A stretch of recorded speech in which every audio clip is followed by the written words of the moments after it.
Hi, I'm Naomi Winburn. I am an assistant professor of chemistry at Minot State University. I received the EPSCoR grant last year to facilitate the outreach program that we were running with the CLC.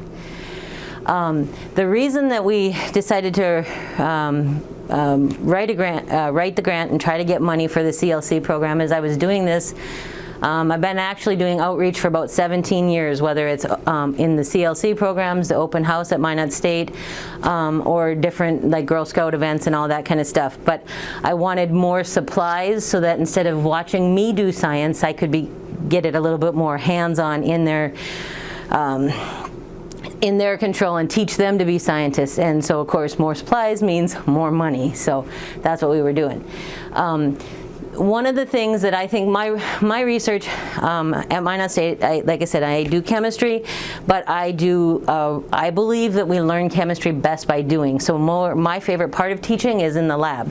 So my idea there was to take that lab behavior to young students, maybe in small schools where they don't have it, after school programs and so on and so forth.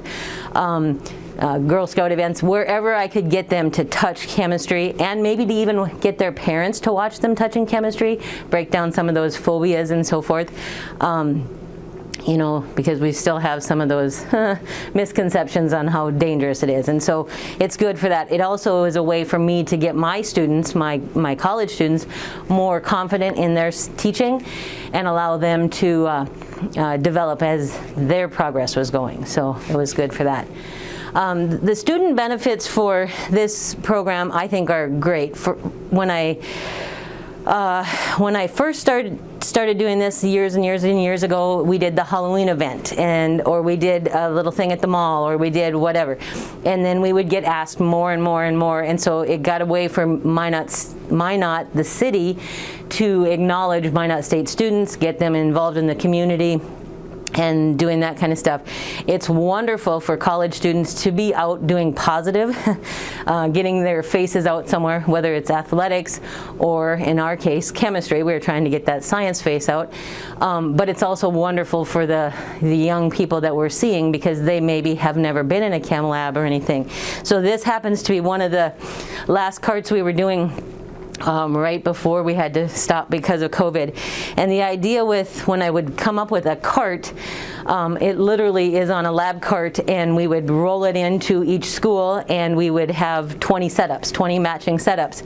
And so the concept that I was trying to teach on this, and when I develop a cart, what I do is try to come up with learning objectives that I want, like so learning metrics. So we have the ruler that each student would learn to read, and the concept we were doing here is chromatography.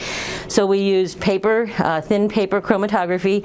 We had an eluting solution that we'd pour into the beaker. The children poured, the elementary students poured the solution. They used the pipette. We used the proper words like pipette and eluting solution and that kind of stuff. And then, of course, each of them was provided with safety glasses, and in this particular case, the science that we were trying to get them to understand is the difference between a mixture and a compound. And of course, a mixture we can separate, and so they would see multiple colors, nice rainbows and so forth. Some of our colors didn't separate, so they could see that was a pure compound. And like I said, one of my constant pushes when I'm teaching my students is use the right words. Don't use them in a condescending tone, just use them as a natural word.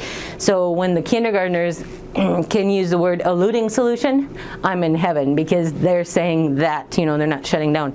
So this would be kind of one of those samples.